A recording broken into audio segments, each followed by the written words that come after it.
Alors, merci. Je me présente d'abord, je m'appelle Zineb El Razoui, je suis militante du mouvement du 20 février au Maroc, un mouvement qui lutte pour une vraie démocratie au Maroc. Je suis cofondatrice du mouvement du Mali, le mouvement alternatif pour les libertés individuelles au Maroc, qui a maintes fois subi la répression du régime. Je suis une journaliste au chômage au Maroc après la fermeture du support où je travaillais par le régime et dont voici le directeur, qui est l'auteur d'un livre censuré au Maroc parce que c'est un livre qui parle du roi du Maroc et qui est un homme accusé qui vient d'être inculpé il y a quelques mois pour le vol d'un ordinateur qui lui appartient et j'ai été inculpée du même coup avec lui pour prostitution. Voilà. Donc ça, c'est juste pour me présenter. Excusez-moi, je suis très en colère parce que sur ce panel, je vois des personnes de la société civile de différents pays, des gens qui viennent parler de révolution. Sauf pour le Maroc où on a affaire à un conseiller de Mohamed VI qui vient parler de la révolution du Maroc. On a monsieur Driss Yazami qui est le conseiller de Mohamed VI qui est là pour parler de la révolution au Maroc, qui a parlé de choses très littéraire et très généraliste et qui a escamoté réellement ce qui se passe au Maroc. J'aimerais vous répondre point par point. Je ne veux pas être très très longue. Vous avez parlé... Merci de ne pas être très très longue. Oui, je ferai de mon mieux. Vous avez parlé...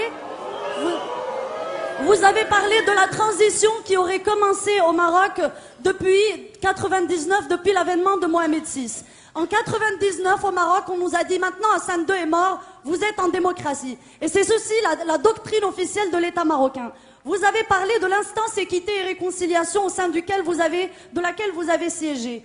Le rapport général de cette instance n'a jamais intégralement été rendu public. Les passages sur Ben Barka et les fausses publiques n'ont jamais été rendus publics. Par ailleurs, les recommandations de l'instance équité et réconciliation, aucune de ces recommandations n'est jamais entrée en vigueur.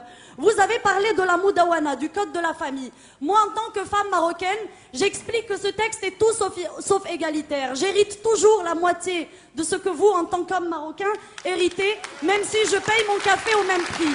Moi, en tant que marocaine athée, l'État du Maroc m'interdit d'épouser l'homme de mon choix. Cet homme est obligé de se convertir à l'islam et je passe d'autres inégalités.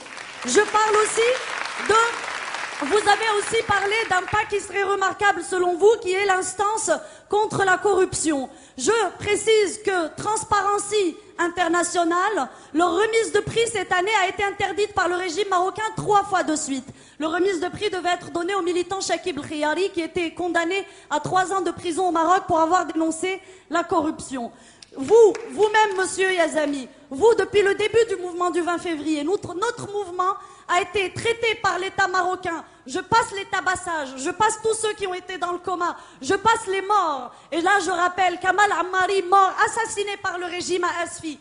Nous avons eu à peu près 13 immolations par le feu au Maroc. La dernière date de la semaine dernière. Monsieur le jeune Hamid Kanouni, 30 ans, immolé par le feu le 7 août à Berkane, décédé le 9 août.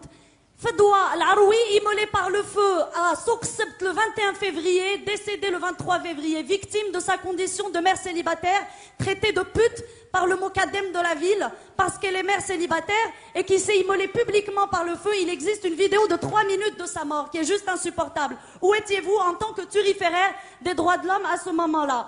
Et je passe le reste.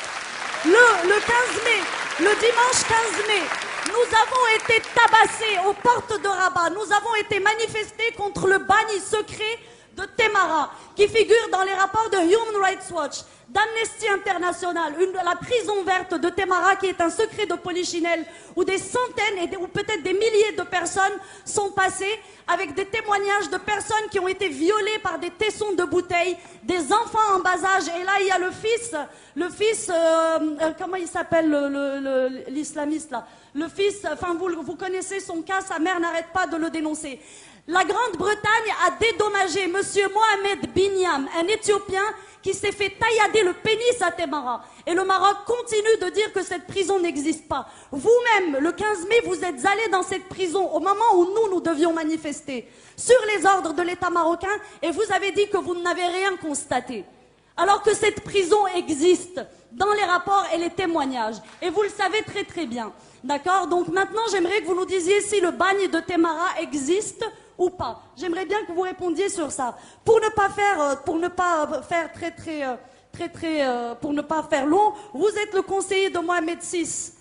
7e monarque, 7e tête couronnée la plus riche du monde après les monarchies pétrolières d'Arabie Saoudite. Mais quand vous ramenez le PIB de ces pays au PIB marocain, vous le retrouvez vite en tête. Ce monarque que vous dites qui est là depuis 14 siècles. Jusqu'à récemment, il possédait 60% de la capitalisation boursière marocaine. Il est dans l'agroalimentaire, dans la téléphonie, dans les assurances, dans l'immobilier, dans l'hôtellerie. Il est partout.